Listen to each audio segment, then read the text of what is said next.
buenas tardes. Mi nombre es Edwin Pérez y quiero dejarte saber que estoy muy contento de ver tantas caras sonrientes en esta tarde. Quiero que con estas palabras extenderte una cordial bienvenida y que la bendición que has venido a buscar a través de la palabra de Dios pueda ser una realidad para ti y tu familia. Si esta es la primera vez que te conectas, quiero ser el primero en extenderte una cálida bienvenida para ti y dejarte saber que es un placer tenerte en medio nuestro. Me gustaría que tomaras un tiempito, mi querido hermano, y nos dejes tu nombre, de dónde eres, si tienes una petición por la cual te gustaría que oráramos en esta tarde. Esa información nos ayudará a conocerte un poco mejor y saber cómo podemos servirte y orar por ti. Dicho estas palabras, quiero que en este preciso momento preparemos nuestros corazones para el próximo segmento. Que el Señor me los bendiga grandemente a cada uno de ustedes.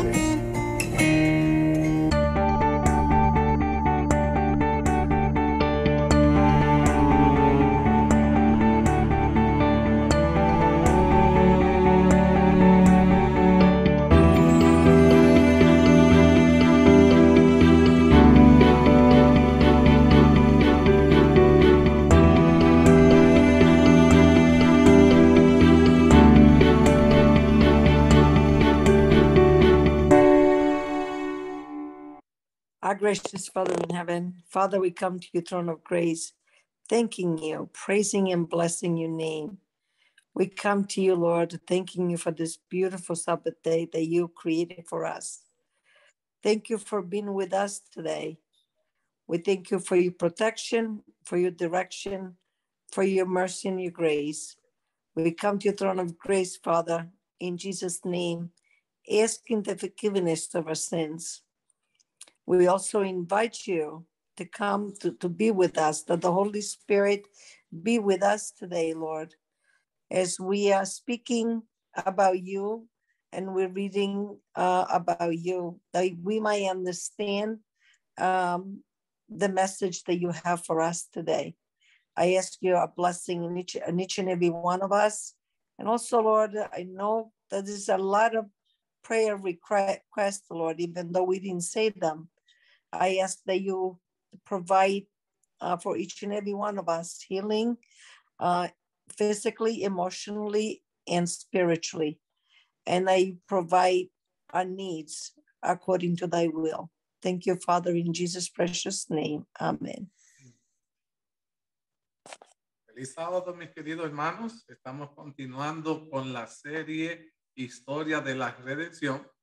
La semana pasada estuvimos hablando del capítulo 32 que hablaba sobre el Pentecostés, cómo fue que se manifestó el poder del Espíritu Santo en medio de los discípulos.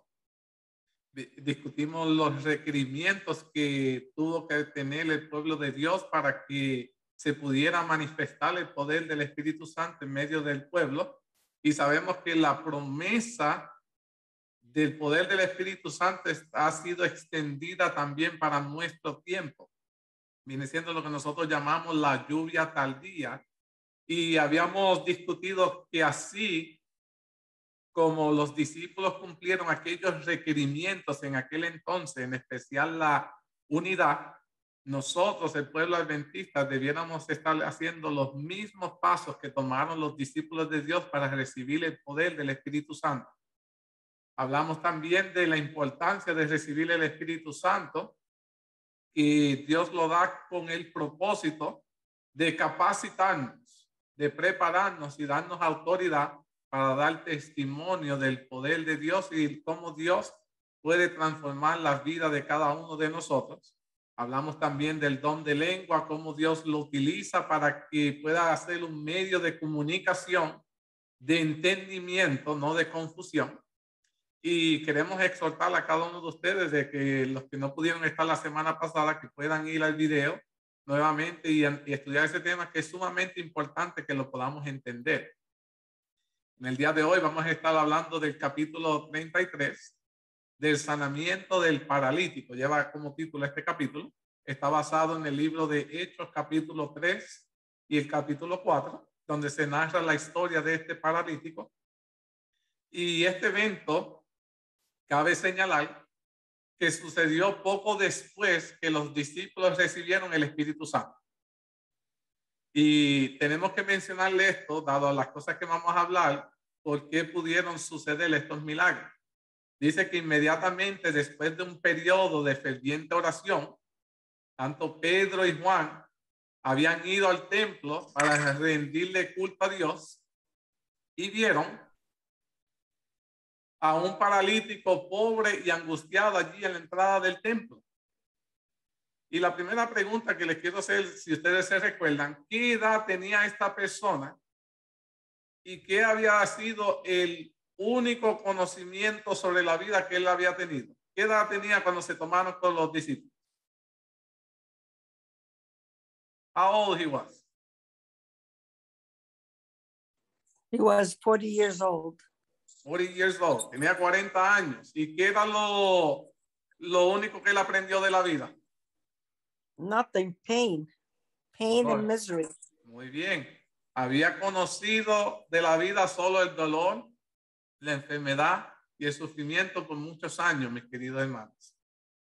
Y no sé cuántos de nosotros tal vez podamos comparar nuestra vida con la del paralítico. Que lo único, cuando nos ponemos a analizar el trayecto de toda nuestra vida, podamos mirar a través de los ojos del paralítico y lo único que podamos concluir es que lo único que entendemos y vemos de la vida es mucho dolor, mucho sufrimiento, mucha enfermedad, mucha aflicción. ¿Qué era lo más que deseaba toda su vida? ¿Qué era lo que esta persona deseaba toda su vida y qué era lo que se lo impedía? A ver.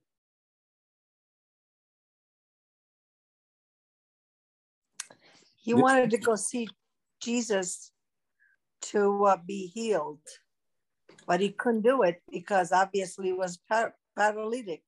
He could not move from one place to another. He needed somebody to help him. Interesante ese punto. Cualquier persona que esté enferma, inmediatamente lo más razonable es, todo el mundo deseamos ser sanado. Y este paralítico no era la excepción. Y no dudo que en aquel entonces tal vez él haya recurrido a otros médicos para ver si pudieran hacer algo para remediarle su triste condición. Pero escuchó sobre Jesús. La historia relata de que este paralítico había escuchado de Jesús y anhelaba de alguna manera poder toparse con Jesús para que Jesús pudiera sanarlo. Tenía esperanza en su corazón de que había alguien que podía hacer un milagro en la vida de él y así sanarlo. Pero tristemente, ¿qué lo impedía? Que no tenía los medios de transportación, no podía caminar y no había quien lo pudiera estar llevando ante la presencia misma de Jesús. Ahora, ¿a qué tuvo que recurrir este paralítico para poder ser escuchado y ayudado? ¿A qué método él fue el que él recurrió para que sucediera, alguien le llamara la atención? A ver, ¿alguien se acuerda? ¿Qué medio tuvo que recorrer? He was begging. Go ahead. No, you good. Go ahead. ¿Qué hizo, Pito? Pedir limosna. Pedir limosna. La circunstancia de su vida lo llevó a lo que para muchas personas sería llegar a lo más bajo, y es estar pidiendo limosna para poder vivir. Y dice la sierva de Dios y en la Biblia que era tanto lo que él rogaba que le pidieran que le ayuda, que logró convencer ciertas personas que por lo menos lo llevaran hasta el templo de la iglesia, allí a la entrada de la puerta. Porque acuérdense que él no llegó caminando, alguien lo tuvo que haber llevado. Era tanta la insistencia porque él sabía que Jesús frecuentaba en el templo. Y él decía, finalmente logré convencer a alguien, solo tengo que esperar el momento en el que ahora pase ¿quién? Jesús, y le pida que me sane. So, vemos que tenía que vivir de las limosnas, de lo que si alguien le daba algo de comer, podía comer algo ese día, porque no podía moverse para ninguna otra parte. Si alguien le daba algo de tomar, podía haber tomado algo. Pero si pasaba todo un día y nadie se apiadaba de él, ese día pasaba hambre, pasaba frío. Y la vida de este hombre no era fácil. Pero lo único que este hombre tenía en su mente era la esperanza que en este templo asistía Jesús. Y por lo que había escuchado de Jesús, tenía la esperanza de que en algún momento se podría topar con él. Lo único que él no sabía era lo que ya Jesús le había pasado. Ahora es donde comienza el desenlace, donde tiene una esperanza y dice, ¿y qué llevó a este hombre a su desilusión? Dice, su desilusión provocó cuando se dio cuenta de que Jesús había muerto.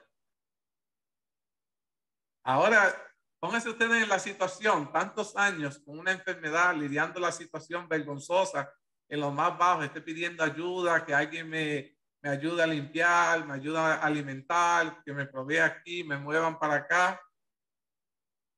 Y la única esperanza que tenía de toparme con este hombre para que me sanara, y ahora sé que ha muerto.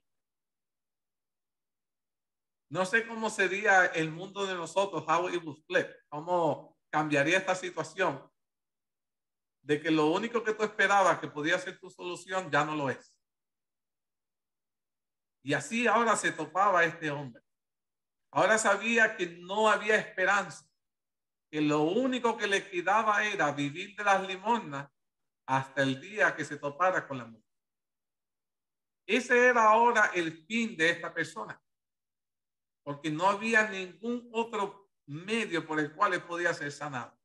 Solo podía ahora vivir de las limosnas, de lo que la gente lo mirara y se apiadara de él y le pudieran proveer.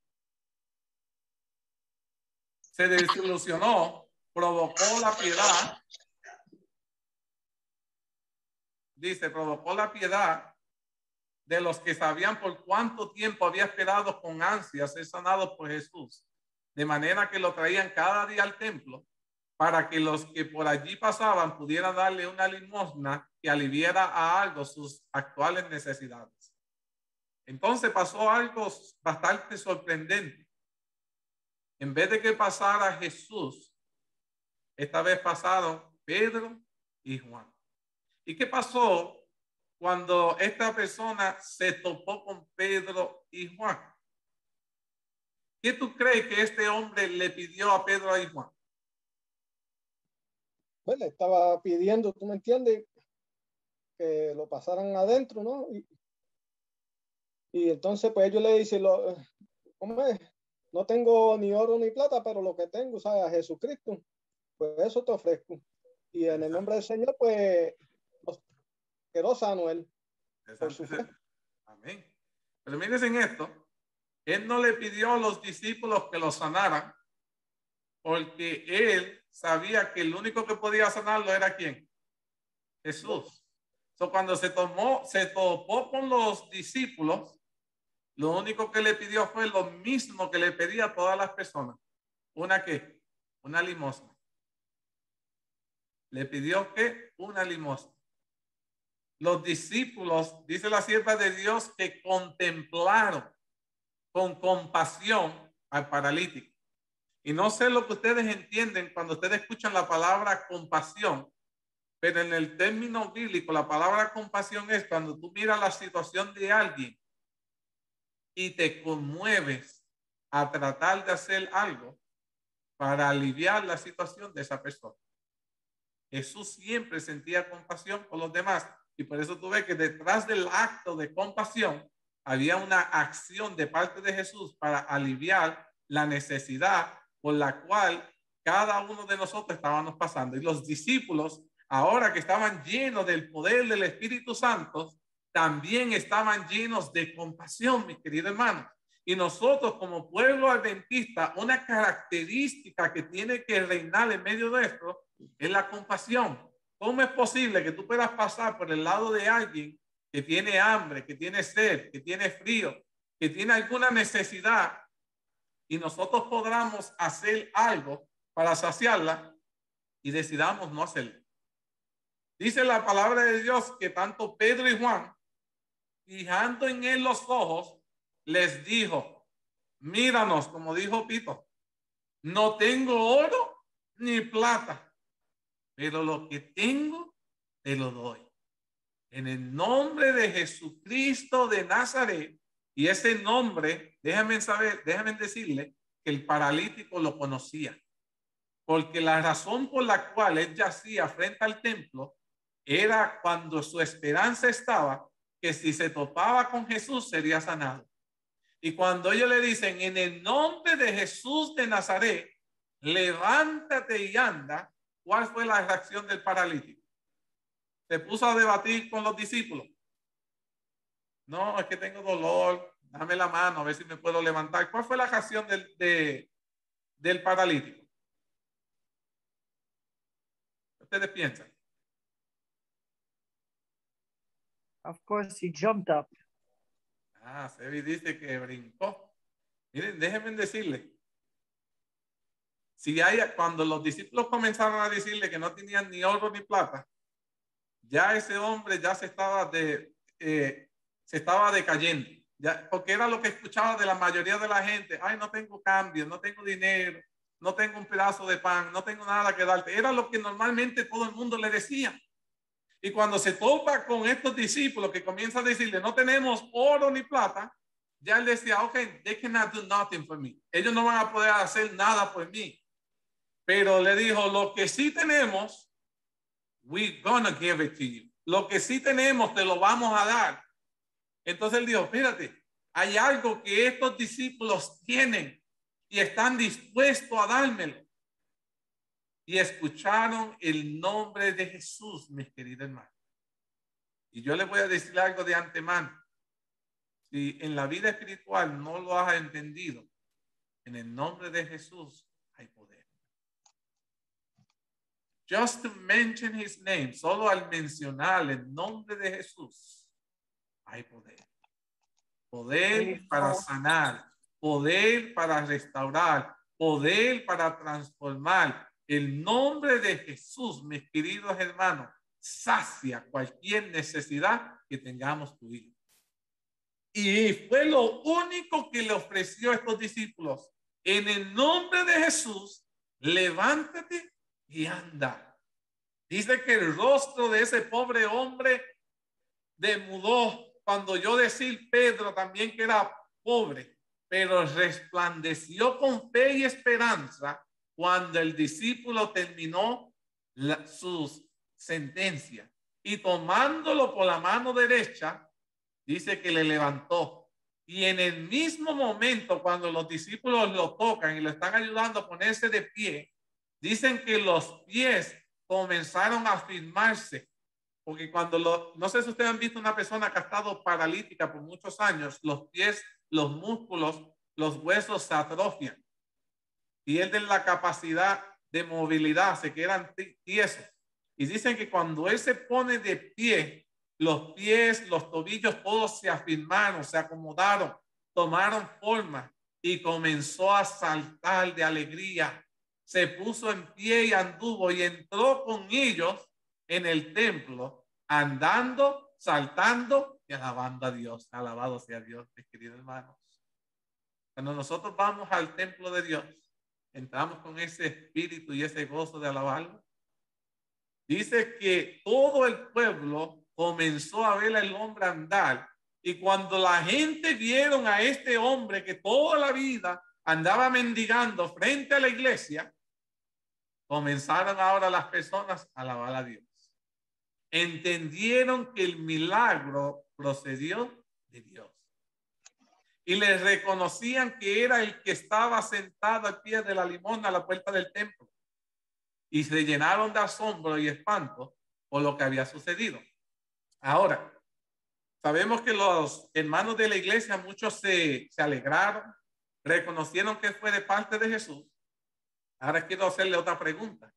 ¿Cuál fue la reacción de los judíos, que es el pueblo de Dios, y los líderes de la iglesia al ver este acontecimiento? ¿Cuál fue la reacción de ellos?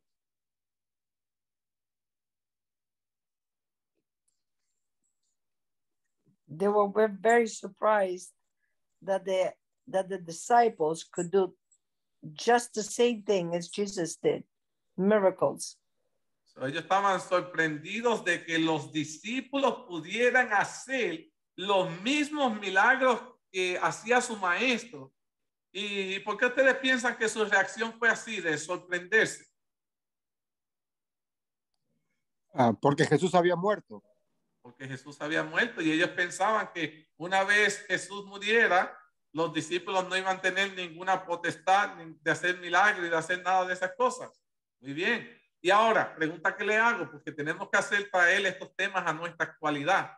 ¿Podríamos nosotros en nuestro tiempo reaccionar de la misma manera que esos líderes de aquel entonces?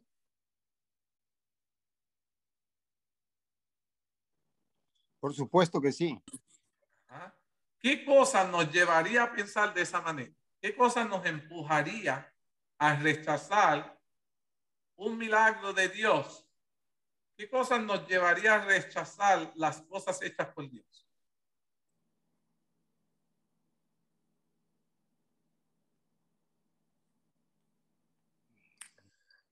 They knew of Jesus, but they didn't know Jesus.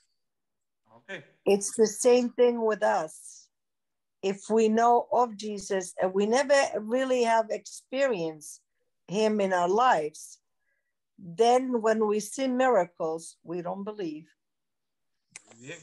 Y Sebi le dio ahí el clavo. Sebi está diciendo que ellos sabían de Jesús, pero no conocían a Jesús. Y en nuestra experiencia espiritual, muchos de nosotros hemos basado nuestra fe en cosas que sabemos sobre Jesús, pero en realidad no tenemos una relación con Jesús. No conocemos a Jesús que se puede manifestar de forma real en nuestra vida. Y cuando vemos los milagros que hace Jesús, como no hemos tenido una relación con él, hacemos como los líderes, rechazamos la manifestación del poder de Dios, cómo el poder de Dios puede transformar la vida de una persona. Muchas veces podemos aceptar que, ok, Dios lo sanó, está sano, pero muchas veces se nos hace difícil aceptar que aquel era un drogadicto, que aquel estaba en el mundo y ahora está ahora está en la iglesia. No, pero es que yo conozco su pasado. ¿Y qué importa su pasado? Lo que importa es el presente que Dios ha tocado su vida y el futuro que Dios tiene planeado para él. ¿Me van entendiendo? Dice, los judíos se asombraron de que los discípulos pudieran llevar a cabo esos milagros semejantes a Jesús. Suponían que si Jesús estaba muerto y esperaban que en ese caso todas esas maravillosas manifestaciones que había hecho Jesús cesarían con la muerte de Jesús. Pero no obstante, aquí estaba ese hombre que había permanecido desamparado, paralítico durante 40 años. Nació paralítico y ahora este hombre estaba en pleno uso de todos los miembros de su cuerpo, de sus piernas, de sus manos, libre de dolor y feliz en su fe en Jesús. Y ahora eso les causó a ellos una preocupación. Ahora, después del milagro, dice la sierva de Dios y en la Biblia, que la gente se reunió en el templo. ¿Para qué la gente se reunió en el templo? ¿Ustedes se acuerdan para qué se reunieron la gente cuando vieron que este hombre había sido sanado?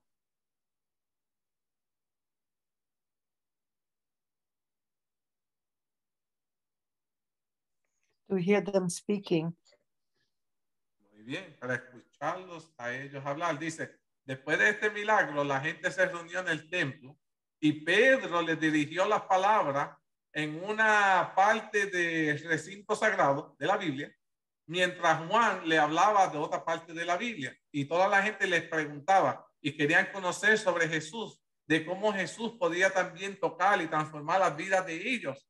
Y dice que los apóstoles, después de manifestarles con claridad el gran crimen que los judíos hicieron de rechazar y dar muerte al príncipe de la vida, tuvieron cuidado de no conducirlos a la ira y a la desesperación. Dice, Pedro estaba dispuesto a aminorar al máximo la atrocidad de su culpa, presumiendo que la cometieron por ignorancia. Pedro estaba tratando de apaciguar y dijeron, bueno, ellos cometieron esto, pero lo hicieron por ignorancia.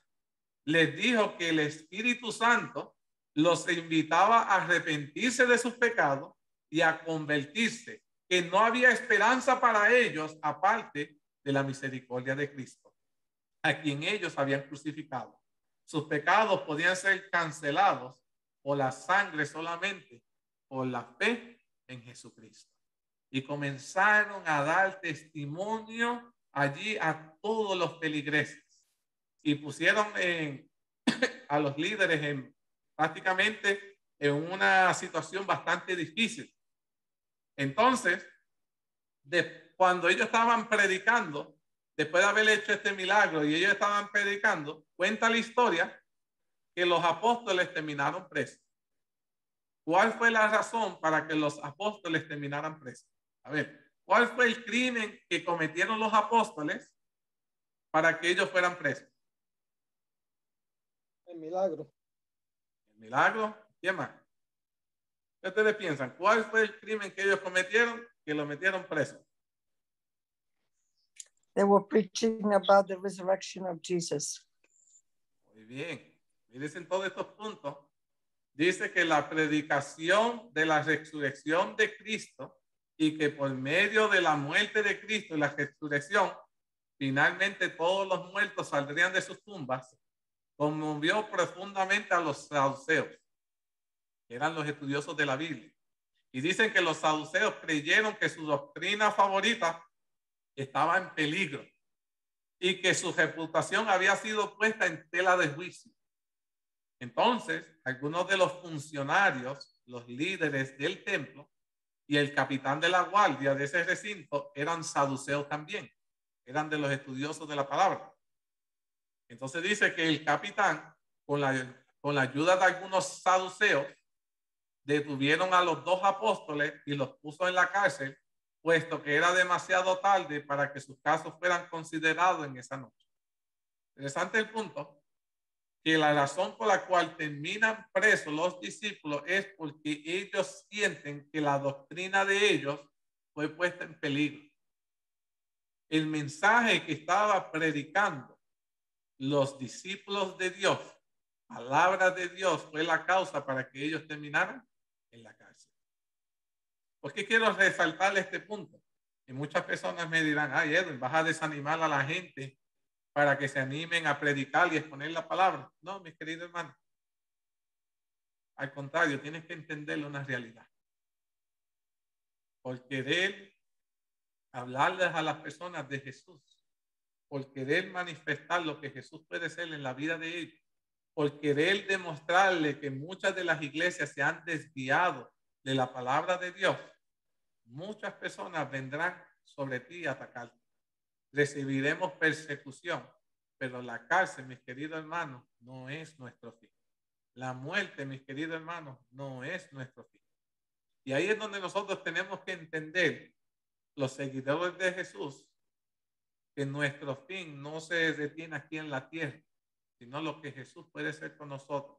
Y aunque nosotros pudiéramos morir exponiendo la palabra de Dios, en el nombre de Jesús podremos ser levantados y estaremos con Él por la eternidad.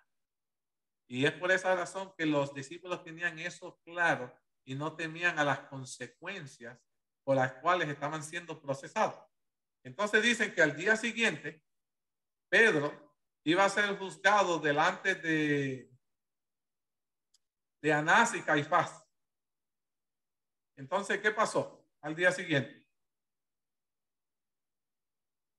Cuando iban a ser el juzgado. ¿Ustedes se acuerdan qué pasó con Pedro?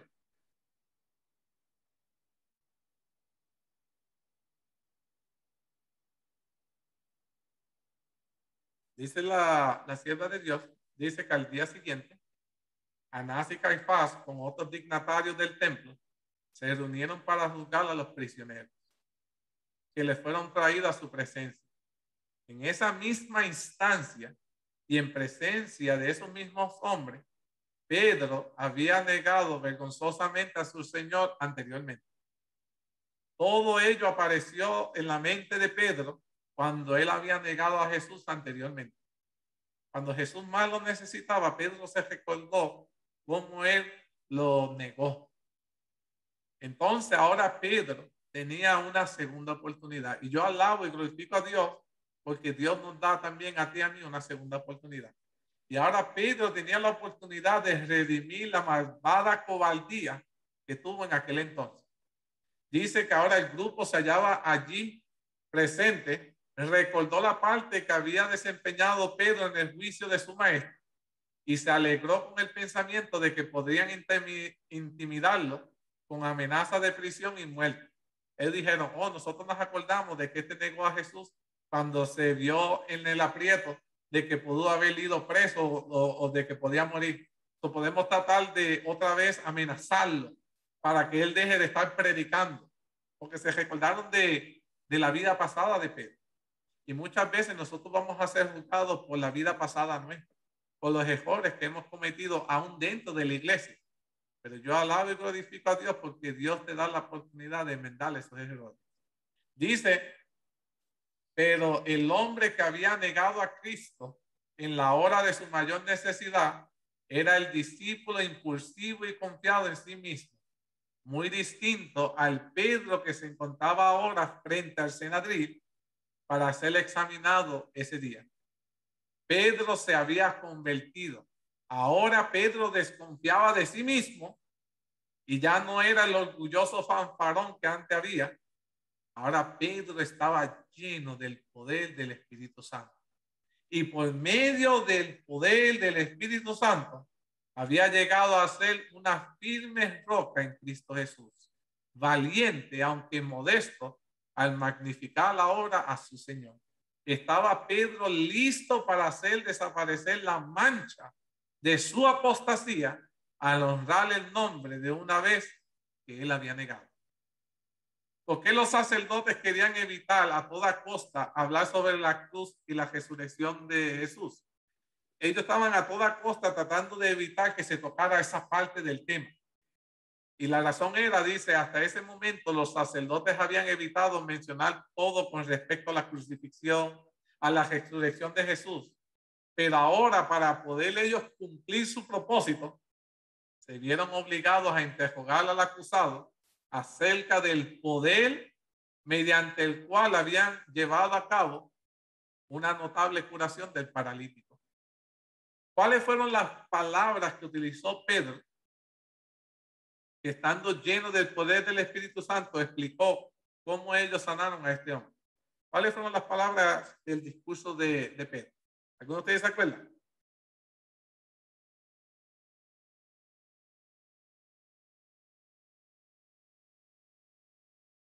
Okay. Les voy a compartir porque miren qué fuerte pudieron haber sonado las palabras de Pedro. Dice, entonces Pedro, lleno del Espíritu Santo, y quede claro que está, cuando dice que está lleno del Espíritu Santo, es porque en este preciso momento, cuando Pedro está hablando, no es Pedro. Quien está hablando es el Espíritu Santo. Y dice, dirigiéndose respetuosamente a los sacerdotes y a los ancianos, declaró las siguientes palabras. Sea notorio a todos vosotros, y le estaba hablando a todos los líderes, y a todo el pueblo de Israel, que el nombre de Jesús de Nazaret, a quienes vosotros crucificáis, a quien Dios resucitó de los muertos, por él este hombre está en vuestra presencia sano. Este Jesús es la piedra reprobada por vosotros los edificadores, la cual ha venido a ser la cabeza de ángulo. Y en ninguno otro hay salvación, porque no hay otro nombre bajo el cielo dado a los hombres en el que podamos ser salvos. Las palabras de Pedro, mis queridos hermanos, tenían el sello de Cristo. Y dice la sierva de Dios que su rostro estaba iluminado por el Espíritu Santo. Muy cerca de él, como testigo viviente, se hallaba el hombre que había sido milagrosamente curado. El aspecto de ese hombre, que solo pocas horas antes era un desamparado paralítico, pero ahora había sido restaurado en la plena sanidad de su pueblo y había sido iluminado con respecto a Jesús de Nazaret. Le añadía peso al testimonio de las palabras de Pedro. Ustedes se pueden imaginar que mientras Pedro le está hablando, allí está siendo juzgado ante el Senadril. El Senadril, en otras palabras, en nuestro tiempo sería la junta de la iglesia, la reunión donde están todos los líderes de la iglesia, donde en ellos cae el peso de las decisiones hacia dónde la iglesia va a marchar. Y ahora ante el Senadril, Pedro, lleno del poder del Espíritu Santo, resplandeciendo su rostro, la gloria de Dios. El paralítico resplandeciendo, dando fe a la palabra de lo que estaba sucediendo, diciéndole a ellos que ellos fueron la causa de la muerte de Jesús, pero el mismo poder de Dios resucitó a su hijo y fue el mismo nombre de Jesús quien sanó el paralítico. ¿Por qué los sacerdotes se tuvieron que quedar en silencio si ellos eran los que representaban la voz de Dios en aquel entonces? Después del discurso de Pedro, ¿por qué ustedes piensan que los sacerdotes tuvieron que quedarse en silencio? Why do you think that they have to remain in silence?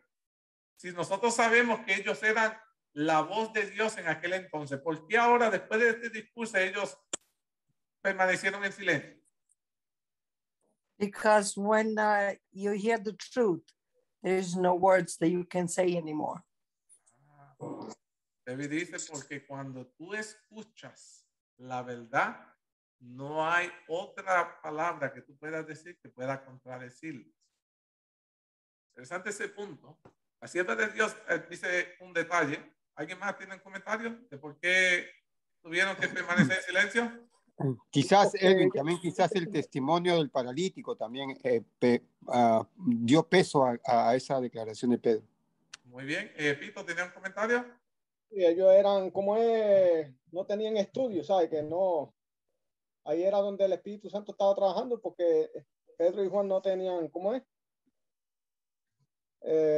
Como te digo, letra, ¿tú me entiendes? Cuando el Espíritu habla, semejante verdad no hay quien pueda contradecirlo. Todo lo que han dicho está muy correcto. Dicen los sacerdotes, los gobernantes y el mismo pueblo de Dios que estaba delante del Senadril, todo el mundo queriendo ver el resultado de este juicio. Dicen que todos quedaron en silencio. Los gobernantes no tenían poder para refutar la declaración de Pedro. Se vieron obligados a escucharla los que menos querían escuchar la verdad. Aunque hubiesen preferido no estar en la junta, una vez estando allí, se tuvieron que quedar callados escuchando la verdad. Y esa saber, la verdad que no querían escuchar era el hecho de la resurrección de Jesucristo y de su poder de llevar a cabo milagros desde el cielo por medio de los apóstoles en la tierra. Dios nos ha dado poder a ti y a mí para levantar al que está caído, querido hermano. Dice que la defensa de Pedro, que reconoció valerosamente de dónde procedía el poder que él había obtenido, los dejó a todos abrumados. Se había referido a la piedra desechada por los edificadores, una alusión directa a las autoridades de la iglesia, que debieron haber percibido el valor de aquel quien rechazaron, no obstante, lo cual había llegado a ser la cabeza del ángulo. Jesús llegó a estar por encima de los líderes de la iglesia de aquel entonces. Y déjenme decirle que en nuestro tiempo Jesús sigue siendo la cabeza de nuestra iglesia. Con estas palabras, mis queridos hermanos, se refirió directamente a Cristo como la piedra fundamental de la iglesia. Jesucristo es la piedra fundamental de nuestra iglesia adventista del séptimo día, mis queridos hermanos. Jesucristo es la iglesia fundamental de nuestros hogares, la base de nuestra fe, mis queridos hermanos. Ahora, ¿cuál era la percepción que tenía el pueblo de los discípulos? ¿Cuál era la percepción que ellos tenían? Dice la sierva de Dios, dice, la gente estaba asombrada de la valentía que tuvieron los discípulos, porque ellos pensaban que en ese preciso momento la sentencia de ellos iba a ser la muerte. Suponían, puesto que eran ellos ignorantes, como estaba diciendo Pito, que no tenían letra, que eran pescadores, que podían ser aplastados y confundidos al comparecer ante los sacerdotes, ante los escribas y los ancianos, ante esas personas que conocían la ley, la letra, pero que perdieron de vista conocer y tener la relación con el dador de esa letra. Entonces ellos se veían asombrados y dice, pero tomaron nota de que había estado con Jesús. Los apóstoles hablaron como él lo hubiese hecho, con un poder convincente que sometió al silencio a sus adversarios. Y queridos hermanos, cuando nosotros hablamos de parte de Dios, lo que va a reinar a nuestro alrededor es el silencio. Porque no van a haber palabras que puedan decir, que puedan refutar la palabra de Dios.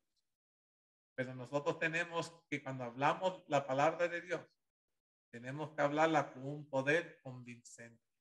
Que nosotros la creamos, que nosotros hayamos experimentado el poder de la palabra de Dios. ¿En dónde? En nuestras vidas. Entonces dice, para ocultar su perplejidad, los sacerdotes y los gobernantes ordenaron que los apóstoles salieran de la habitación para discutir el asunto en secreto.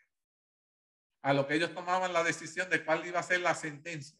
Le dijeron, sálgase, porque estaban preocupados por cada vez que hablaban los discípulos, eran más personas que se convencían de su palabra. La pregunta que yo hago, y una pregunta que quiero que piensen, ¿qué decidieron hacer los líderes de la iglesia con los apóstoles? ¿Y por qué piensas que decidieron actuar de esa manera? ¿Cuál fue la decisión tomada hacia los discípulos de Dios después de este discurso? ¿Y por qué ustedes piensan que they make that decision? Tomaron esa decisión. A ver.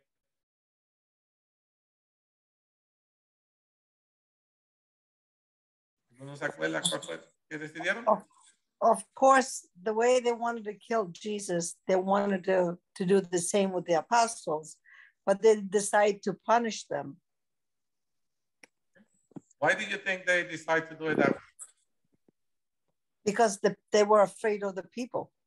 Okay. How do you justify that somebody that's been paralytic for 40 years is going to get up and walk? It has to be of the Lord. So they were afraid. And Jesus was known, they hadn't been long that Jesus was dead, resurrected. Interesante. Ok, David dice que ellos decidieron hacerlo de la misma manera que Jesús, pero esta vez decidieron azotarlos, torturarles. Y yo le dije, porque ella piensa que actuaron de esa manera, y es que ellos no podían ocultar más el hecho de que el milagro sucedió, el paralítico que todo el mundo conocía, y ahora ver lo que se había manifestado. ¿Qué ustedes piensan? ¿Piensa que esa fue una forma correcta de actuar de los líderes? ¿Qué ustedes piensan? ¿Cuál es su opinión? Luis, ¿tenía un comentario? Sí, mira, ellos tenían miedo de que la obra de Jesús crezca, que los creyentes aumenten.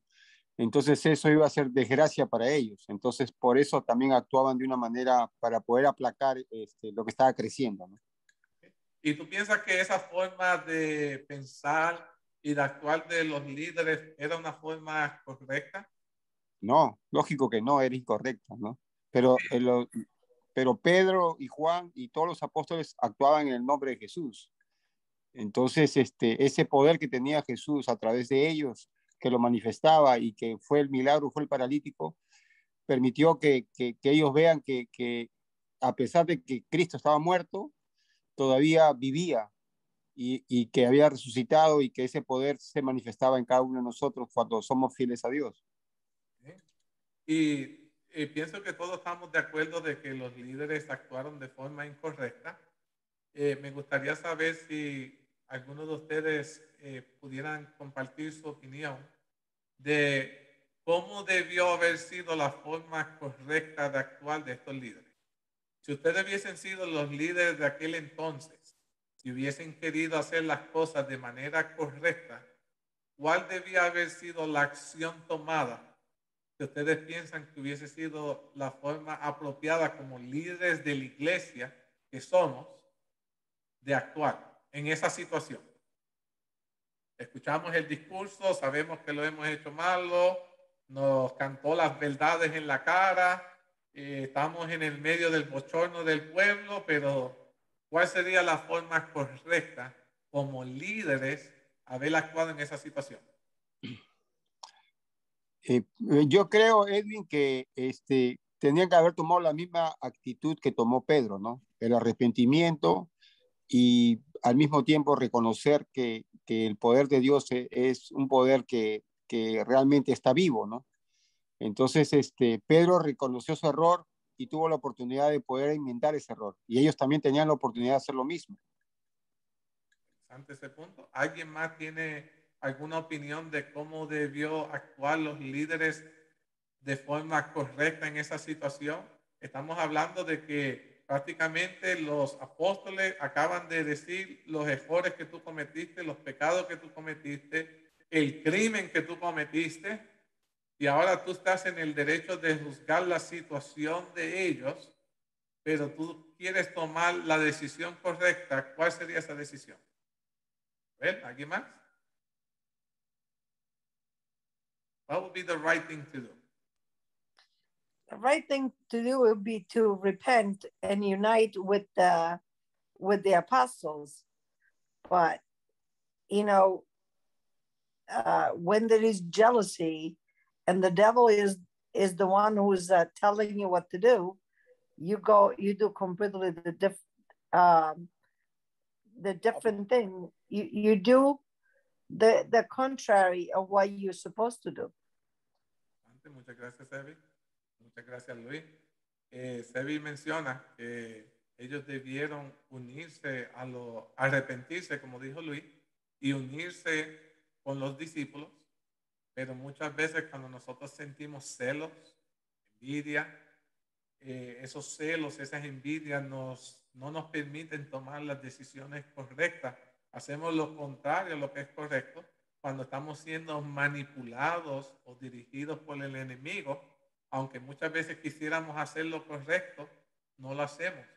Y hago esta forma de preguntar porque a veces se nos hace fácil juzgar la forma de pensar de los líderes de aquel entonces, y muchas veces nosotros tenemos cargo de liderazgo en nuestras iglesias y pasan situaciones similares y terminamos actuando como actuaron los líderes de aquel entonces.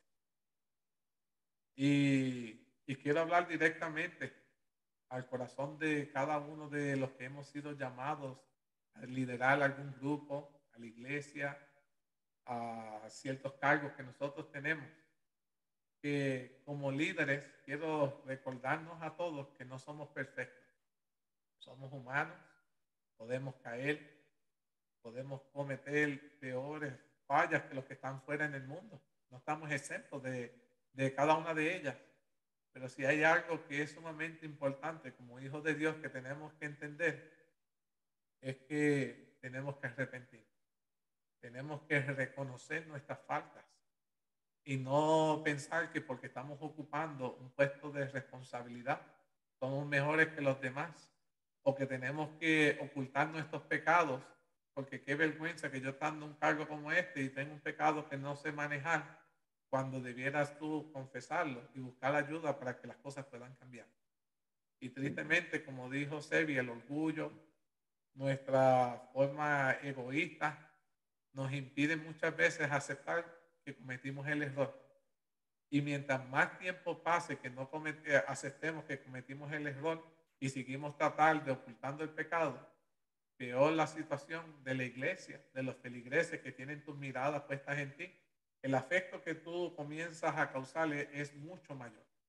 Y es un error que ha sido aprendido desde el tiempo de los líderes de Jesús, y muchas iglesias imitan esta forma de liderazgo que no es el liderazgo de Jesús. Aún Pedro, que negó a Jesús, tuvo la oportunidad de enmendarlo y él se arrepintió, confesó su pecado y ahora tenía el poder del Espíritu Santo para hablar la autoridad, palabra del cielo, mis queridos hermanos. Y en el tiempo que tú y yo vivimos, necesitamos de líderes que puedan estar llenos, hinchados del poder del Espíritu Santo, mis queridos hermanos, que puedan hablar palabras del cielo para la edificación de nuestros hogares, de nuestras iglesias, de nuestras familias. Pero en la escasez de líderes que puedan estar hinchados del poder del Espíritu Santo y un espíritu egoísta, supremacista, está causando muchos daños dentro del pueblo de Dios. Y humildemente quiero hacerle un llamado a cada líder que sentamos alguna responsabilidad. Y déjenme decirle que a todos los que Dios ha llamado somos líderes. Cada uno de ustedes que están conectados de alguna manera, ustedes toman decisiones importantes en sus hogares, en su familia, con sus hijos, en su matrimonio. Y Dios quiere que nosotros entendamos que no somos perfectos, pero si permitimos que el Espíritu de Dios obra en nosotros, Él obrará la perfección en nosotros, mis queridos hermanos. Dice, ¿qué terminaron? Dice, estos estuvieron de acuerdo a que era inútil negar que el hombre había sido sanado mediante el poder que recibieron los apóstoles en el nombre de Jesús. No podían negarlo. De buena gana hubieran tratado de cubrir el milagro mediante falsedades, pero esta obra fue hecha en plena luz del día y en la presencia de una multitud, y ya había llegado el conocimiento a miles de personas. Entonces ellos llegaron a la conclusión, los líderes de este entonces, de que había que detener esa obra inmediatamente.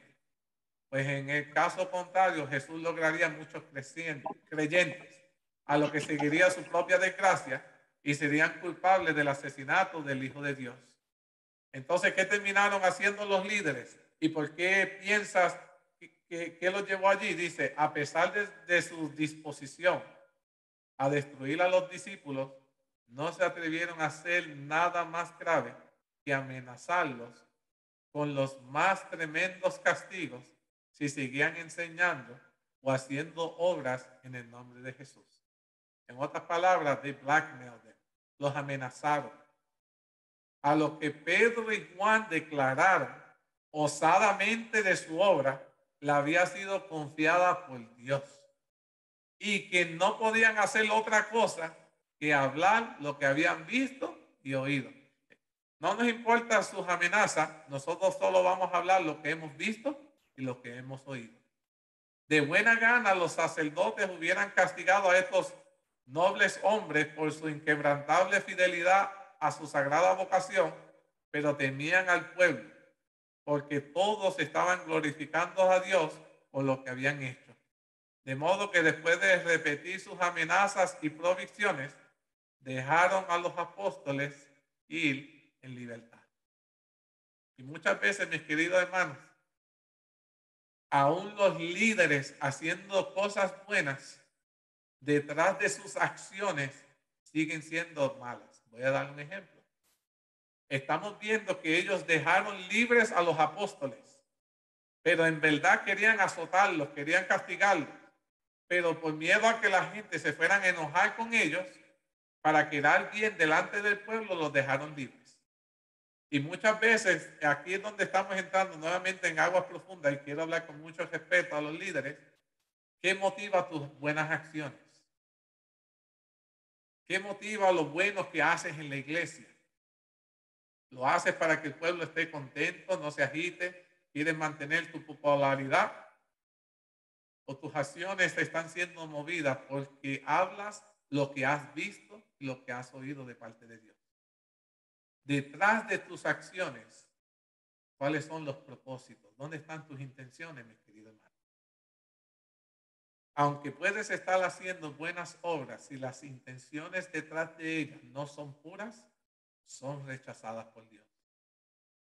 Son rechazadas por Dios. Muchas veces queremos hacer la obra misionera, damos los estudios bíblicos y alguien se bautiza y tenemos la osadía de decir, a ese lo traje yo. Cuidado, mi querido hermano, porque tú solamente fuiste el instrumento. Quien lo trajo, quien lo convenció, quien lo transformó, fue Jehová. A Él sea siempre la gloria y la honra. Por detrás de las acciones, de las cosas que hacemos, ¿qué mueve tu mano, mi querido hermano? Ojalá que nuestra mano pueda estar siempre siendo movida por Jehová. Antes de compartir, veo que el tiempo está. Antes de pasar a esta otra corta reflexión que quiero entrar en profundidad en el tiempo que me queda, quisiera saber si hay alguna pregunta, algún comentario en cuanto a la escena del paralítico. ¿O estamos todos claros? ¿Ok? Quiero terminar el tema de hoy con esta historia que me enviaron. Traté de traducirla lo mejor que pude. Habla de este predicador que él siempre viajaba a China, y allí él daba ciertos seminarios de liderazgo. De vez en cuando él entrenaba a los líderes allí en China, y esta vez le trajeron a él unos 22 líderes de la provincia de Hunan. Él dice que era de la provincia de Hunan, en China. Dice que ellos todos viajaron para llegar a ese curso de seminario de liderazgo. Estas 22 personas viajaron 13 horas en un tren para llegar a un hotel donde se iba a dar este seminario. Las personas cuando entraban al hotel entraban de 2 en 2. Y hacían eso y se metían en los ascensores y subían. Y lo hacían para no llamar la atención de las personas, para que no se viera nada sospechoso. Entonces él cuenta de que estas personas se reunieron en un salón que había pequeñito de un hotel que estaba dentro de un pequeño apartamento. Eran unos solo 60 metros cúbicos que tenía ese salón, bastante pequeño. Y era una, no sé, cuando ustedes han ido a los hoteles, the living room is very small, right? La salita de los hoteles siempre en un cuarto es bien pequeñita.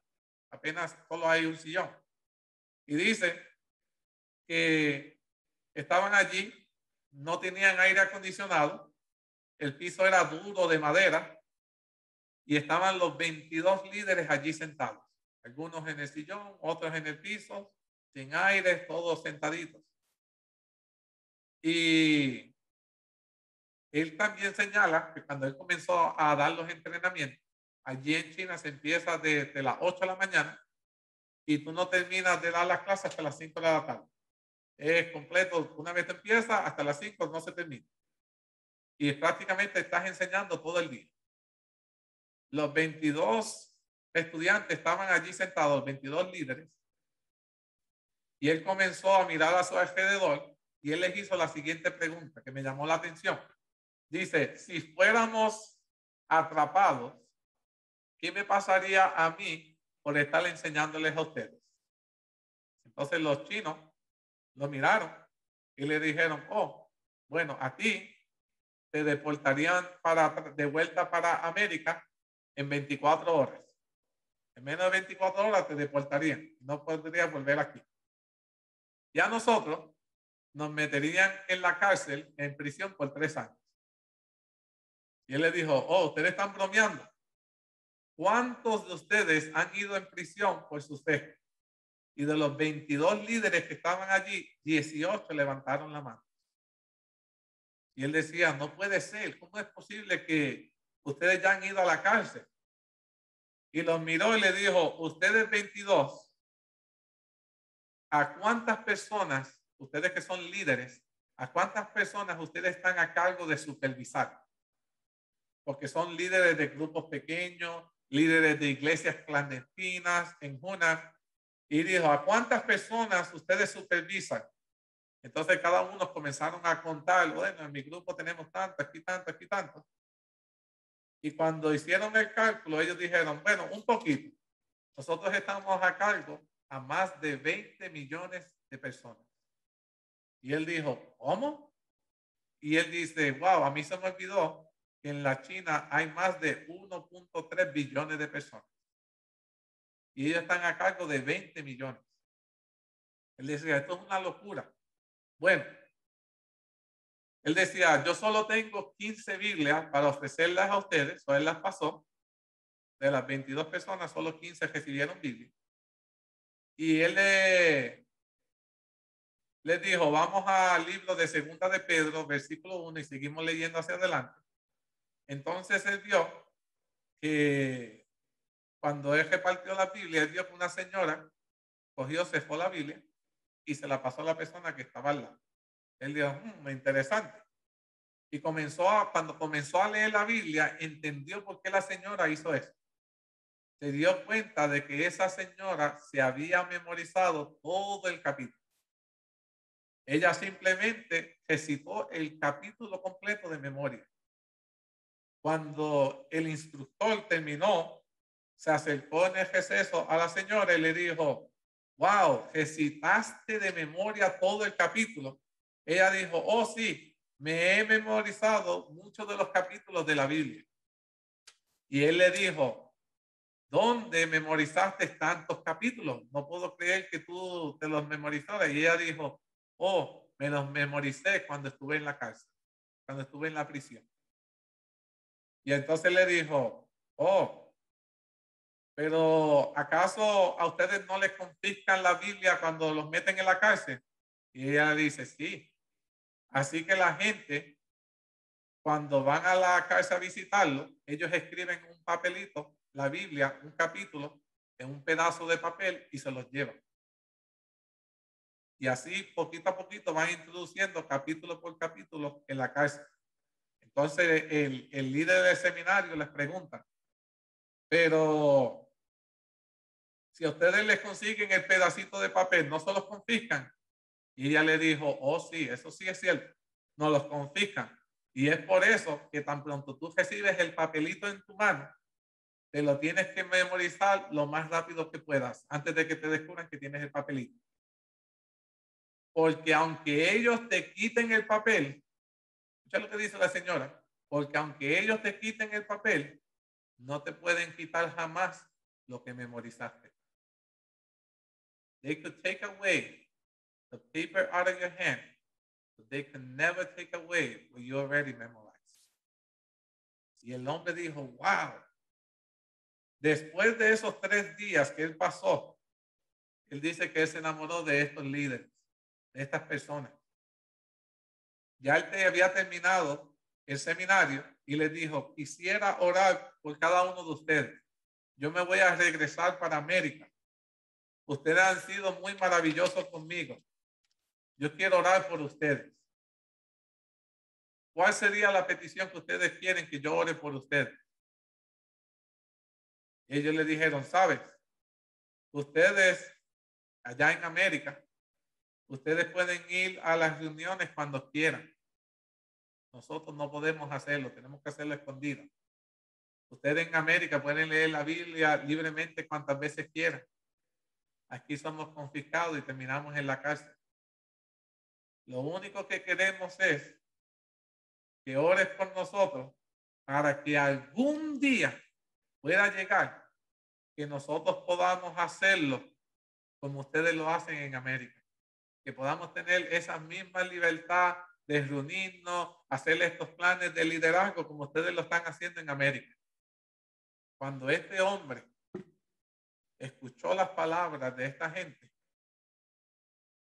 Y aquí fue donde me impactó. Les dijo, yo no puedo orar por lo que ustedes me han pedido. Y la gente se quedaron mirándolo, pero ¿cómo es posible que tú no puedes orar por lo que nosotros te estamos pidiendo? Y le dice, lo que pasa es que en mi país, si tienes que conducir más de 1 hora para ir a un sitio de liderazgo, de seminario, lo que sea, la gente no viene. Si la gente sabe que tiene que estar sentada en el piso, tampoco asistiría. Si la gente sabe que en el sitio no va a haber aire acondicionado y que los asientos no están acongelables, tampoco asistirían. En mi país, la gente teniendo libertad, no abren sus Biblias para estudiarla, como ustedes hacen, que tratan de memorizarse los capítulos enteros. El yo tener que orar para que ustedes algún día pudieran ser como nosotros, les haría algún daño. Al contrario, si voy a orar por algo, es para que algún día mi país pueda ser como el de ustedes. Yo no sé, mis queridos hermanos, que ustedes puedan entender la gran enseñanza que esta historia ha tocado mi corazón cuando la leí esta semana. ¿Cómo es posible, mis queridos hermanos, en el tiempo que estamos viviendo, que las personas que están siendo limitadas a estudiar la Biblia hacen las 1001 esfuerzos para mantenerse conociendo más de Dios, compartiendo el mensaje de Dios, están dispuestos a pasar años en prisión y serle fiel a Dios? Y nosotros, donde reina la libertad, la abundancia, en el aspecto espiritual, damos vergüenza. ¿Qué les hace pensar, mientras les estuve leyendo esta historia, qué les hace pensar a ustedes? ¿Cómo se sintieron? How did that make you feel when you compare it to your spiritual life? ¿Cómo ustedes se sienten cuando ustedes comparan la vida espiritual de esta gente con la nuestra? A ver, ¿algún comentario?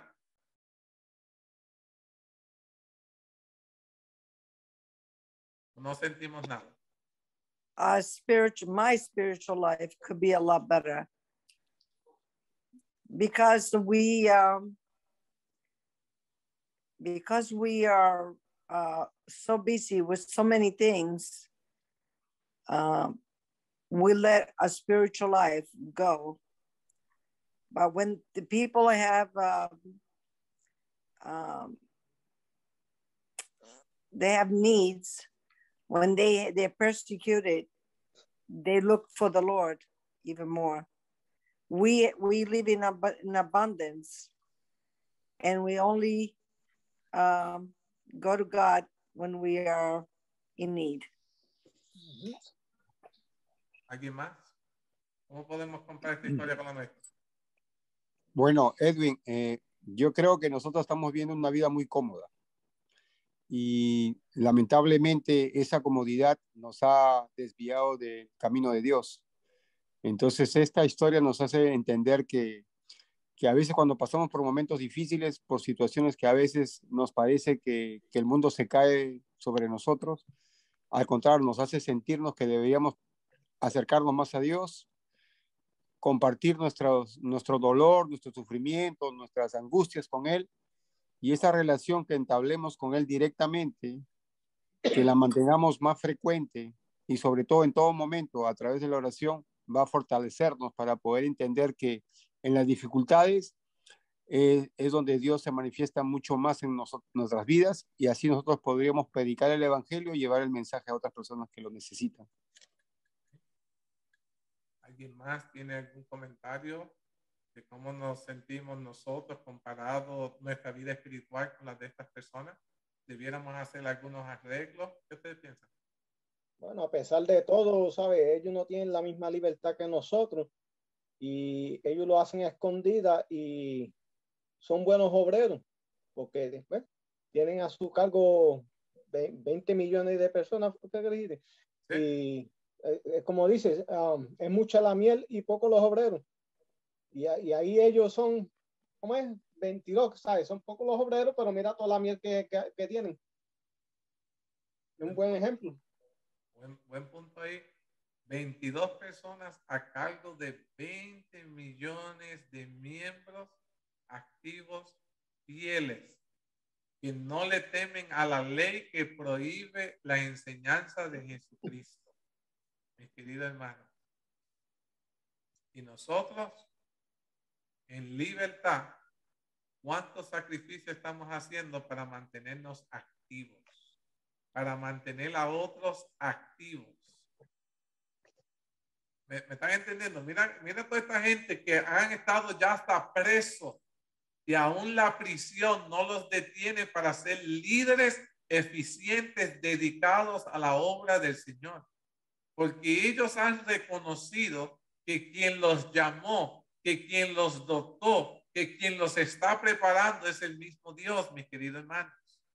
Y nosotros como pueblo adventista que profesamos que tenemos la verdad presente de nuestro tiempo, ¿qué estamos haciendo con esas verdades? ¿Cómo estamos alimentando nuestras vidas espirituales? ¿A qué costa, a qué precios estamos dispuestos a pagar para mantener el mensaje de Dios, la luz encendida? Yo estuve en shock. Yo decía, Señor, perdóname. Porque muchas veces, ¿por qué me atrevo algún día a quejarme cuando la situación de otro es peor? Y la fidelidad, y aún en el medio de las circunstancias que ellos se encuentran, son más fieles que nosotros. ¿Tú me entiendes? Nosotros miramos el weather, está lloviendo, no voy para la iglesia. Oh, que cayó una nevadita, hoy hace frío, no, nos quedamos. Y buscamos cualquier razón para no congregarnos, buscamos cualquier razón para no estudiar la palabra de Dios, buscamos cualquier razón para no poder llevarle el mensaje a alguien. Y esta gente está buscando la manera de retener la palabra de Dios. Entienden de que si no puedo tener la palabra de Dios, me la memorizo. Mira, eso me tocó el corazón.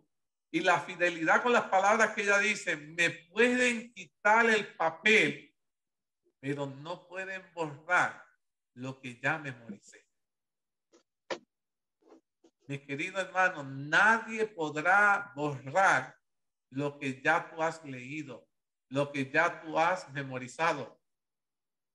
Nadie podrá quitarle eso. Muchas decimos, no, pero es que la Biblia, el Espíritu Profecía dice que en el tiempo del fin vendrán a nuestras mentes la palabra de Dios y podemos hablar en el nombre de Dios, sí, pero vendrán a nuestra mente lo que ya nosotros hemos nutrido.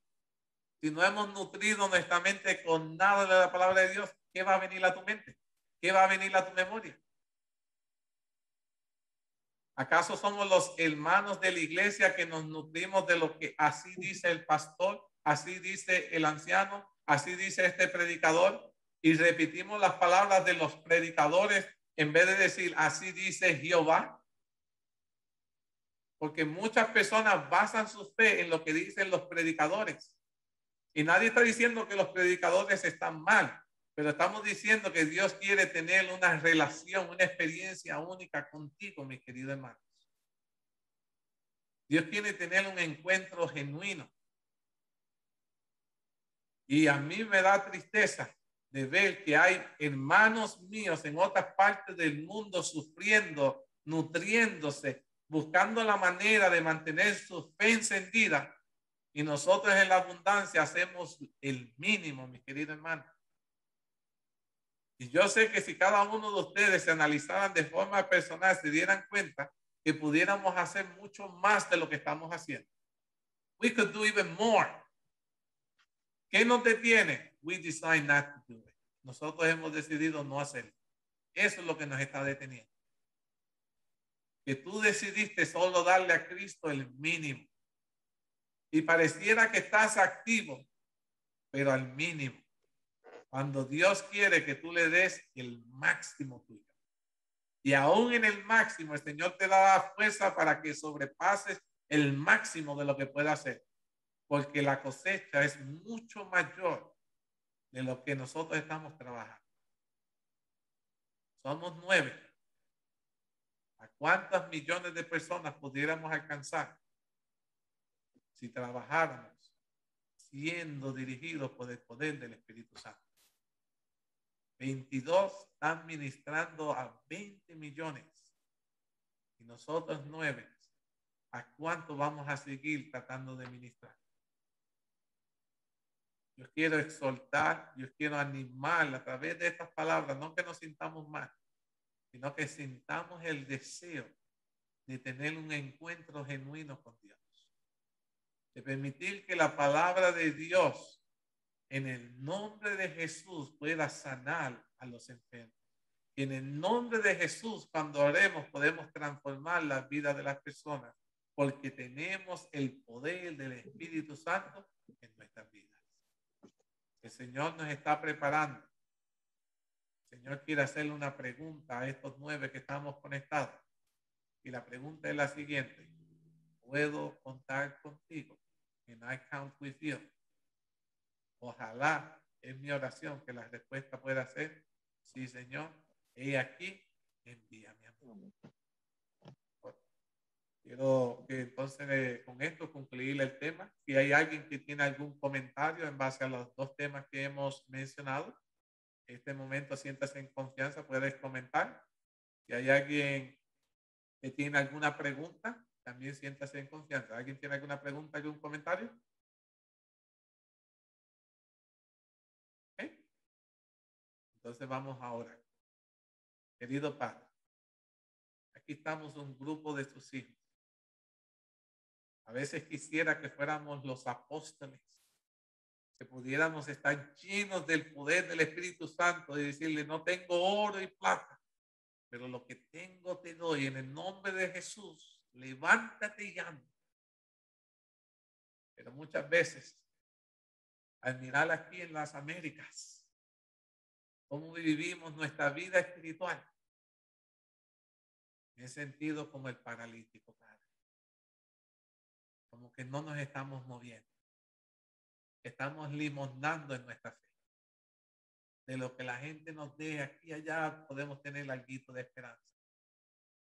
Y entonces veo nuestros hermanos en la otra parte del mundo, Padre, que están sufriendo, están en aflicción, están en persecución, pero ellos están llenos del poder del Espíritu Santo. Padre, yo no quiero vivir una vida vacía. Yo quiero ser saciado por ti.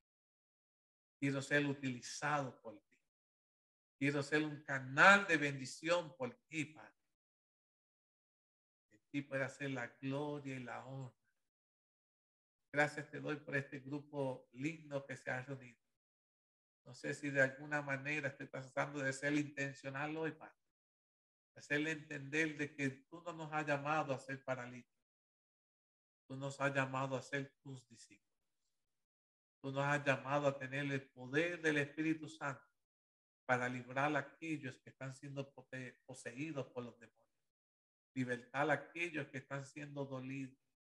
Sanar a aquellos que están faltos de sanidad. Padre, ayúdanos a sentir que tú nos estás llamando.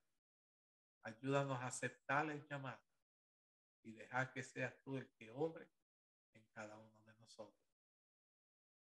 Señor, he aquí, envíanos a nosotros. Cuenta conmigo. Ayuda a que cada uno de nosotros podamos decirle de manera personal: he aquí, envíame a mí. Bendícenos en esta semana que va a comenzar, que podamos ser dirigidos por el poder de tu Espíritu Santo. Todo esto te lo suplicamos, te lo agradecemos. En el maravilloso nombre de Jesús. Amén. El Señor me los bendiga a todos, mis queridos hermanos. Los espero ver la próxima semana. Mis queridos hermanos, con esto hemos concluido nuestro tema de esta tarde. Estamos muy contentos de que ustedes hubieran conectado con nosotros y sé que han recibido la bendición de Dios. Como hacemos cada sábado, deseamos extenderle otra invitación para que el próximo sábado a las 5:30 se pueda conectar a través del Zoom, para que podamos estudiar juntos otro tema sumamente interesante, donde toda su familia será bendecida. Recuerda, aquí te esperamos con los brazos abiertos. a esta tu iglesia adventista de Pecha Cibernética. Que el Señor los bendiga a todos.